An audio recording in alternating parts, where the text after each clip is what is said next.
초콜릿은 달콤해 달콤해 달콤해 오렌지는 상큼해 상큼해 상큼해.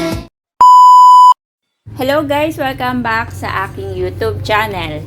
So ngayon po, i-review natin ang Pastel Blossoms Ubi Cake ng Goldilocks. Okay guys, ito ang bagong product ng Goldilocks, ang Pastel Blossoms Ubi Cake. 8x12 ang kanyang size. Nagkakahalaga lamang po ito ng 690 pesos. Pag open nyo pa lang po ng box, amoy na ang aroma ng ube flavor niya. Napakaganda guys at detalyado ng mga pastel sa top at bottom ng cake.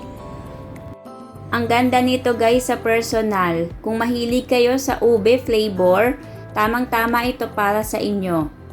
Bagay na bagay din ito pang regalo sa mga okasyon at tiyak na matutuwa ang pagbibigyan nyo nito dahil bukod sa napakaganda, napakasarap pa ng cake nila. Ang maganda pa nito, kung hindi kayo fan ng sobrang tamis na cake, tamang-tama ang panglasa na ito para sa inyo.